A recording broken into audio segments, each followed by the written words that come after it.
If I Ran the Circus by Dr. Seuss.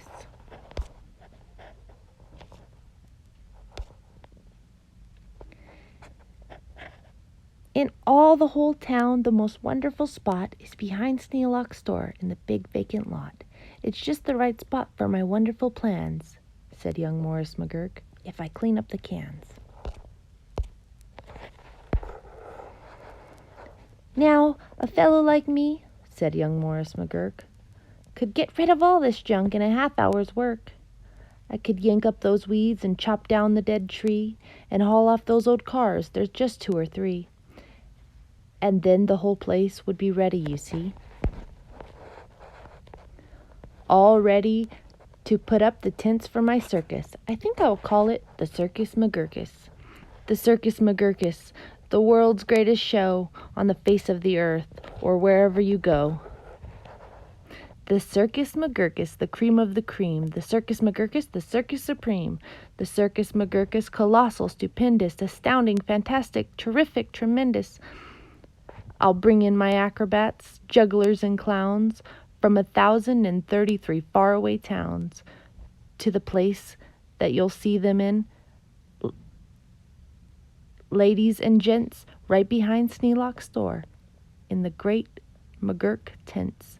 And I don't suppose old Mr. Sneelock will mind when he suddenly has a big circus behind.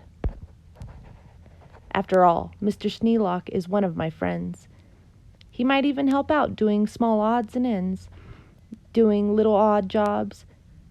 He could be of some aid, such as selling balloons and pink lemonade. I think 500 gallons will be about right, and then I'll be ready for opening night.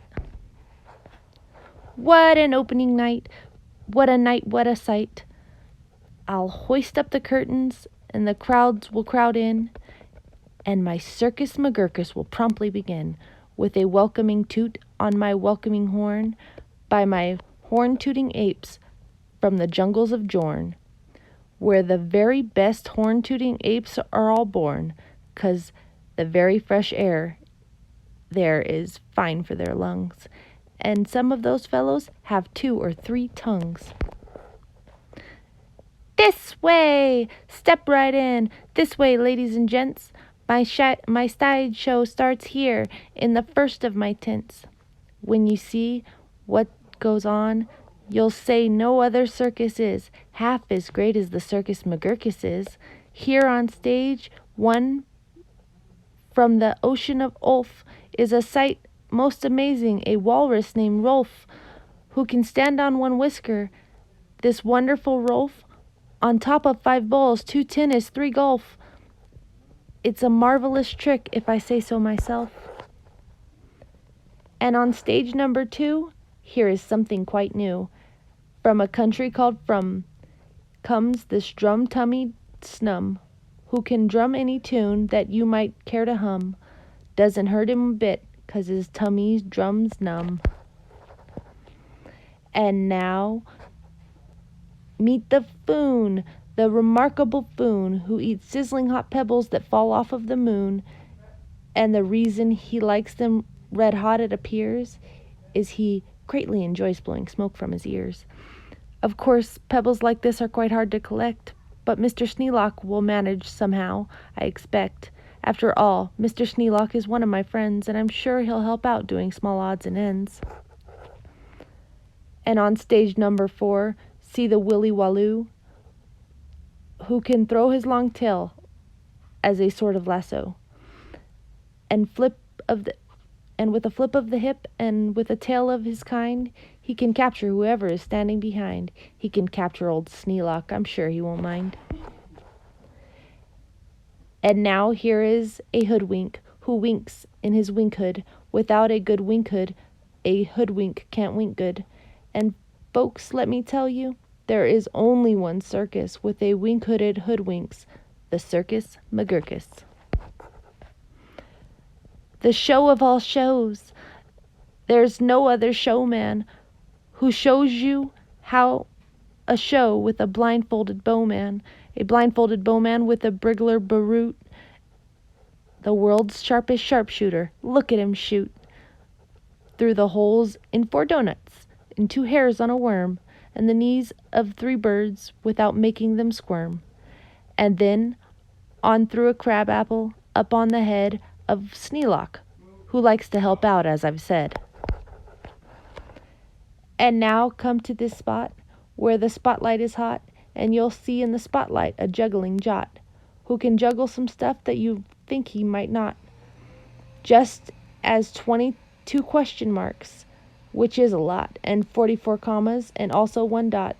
That's the kind of Circus McGurkus I've got.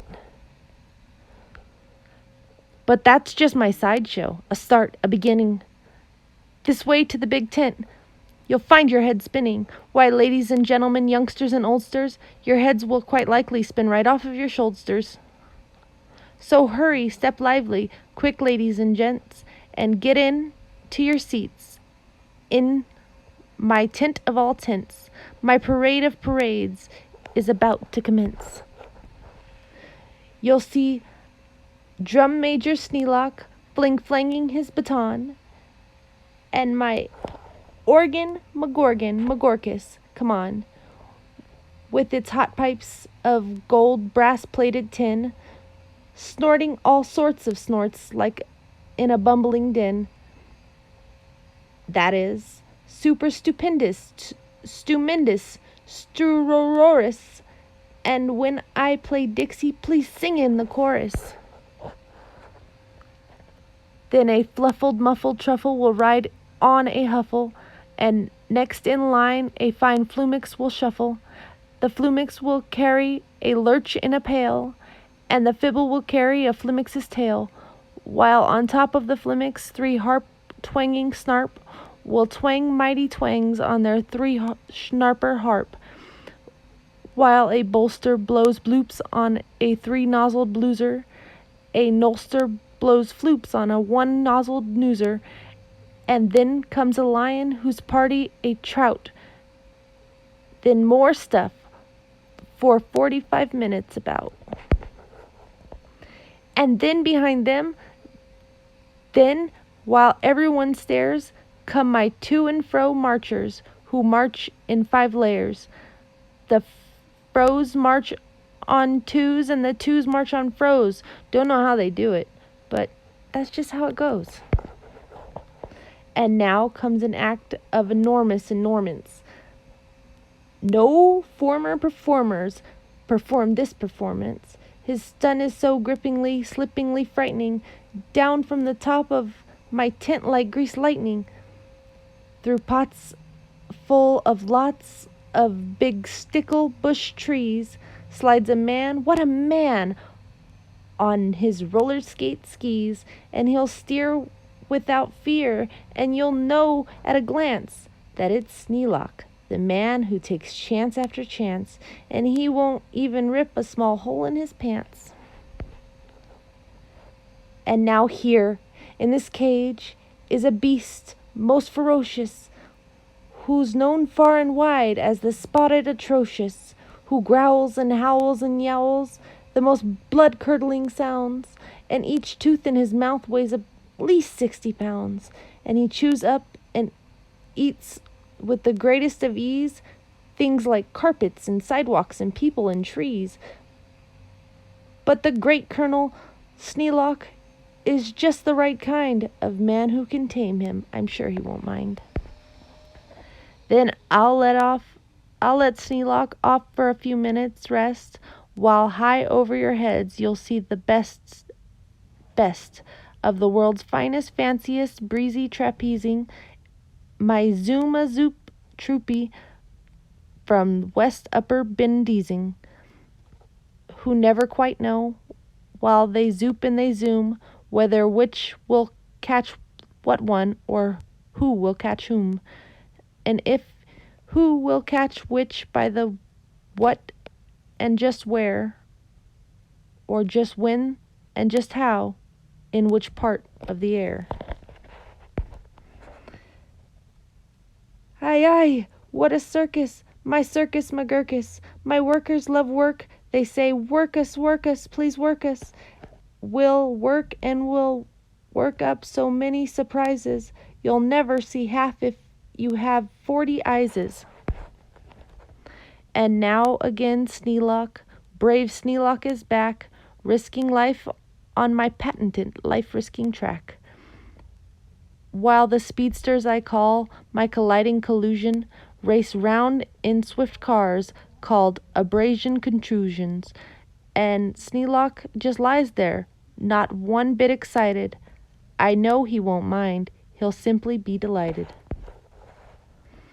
And here in the contest of brute strength and muscle, Kid Sneelock, my champ of all champs, will now tussle and wrestle the beast called Grizzly Ghastly, and slap him around. Then he'll slam him down fastly and pin both his shoulders tight flat to the mat. Kid Sneelock will love it, I'm sure about that. And while that goes on there, look at this go on here. Have you heard of my herd of through horns jumping deer? Every deer jumps through the horns of another pell-mell, and his horns are jumped through at the same time as well, by deer whose horns also are being jumped through, by another who's having his horns jumped through too, and I'm sure the trainer Sneelock can train them to do. Then the whole tent will ring with hoorays and wild shouts when I wheel in my whales and they turn in on their spouts. First, my whale number 1 with aims true spouts Sneelocks to whale number 2, and whale number 2 spouts his spout like a gun and spout old Sneelock right back to whale 1. And then forward and backwards and spout after spout, my great spout rider Sneelock gets spouted about, just as long as the water their spouting holds out. Then my tournament knights, noble apes without fears, Sir Hector, Sir Vector, Sir Bops, and Sir Beers, Sir Hawkins, Sir Dawkins, Sir Jocks, and Sir Jeers, clatters into the tent while everyone cheers, stage a roustabout jousts with their boxing glove spears. And while the wild ruckusing goes on below, at the top of the tent, look, the star of my show, the great daredevil Sneelock, the world's bravest type. He comes pulled through the air by 3 Soubran snipe on a dingus contraption attached to his pipe, and while people below are all turning chalk white and all biting their fingernails off in their fright, great Sneelock soars up to a terrible height. Then he shakes himself loose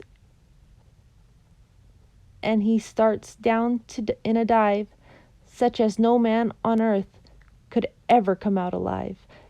But he smiles as he falls, and no fear does he feel.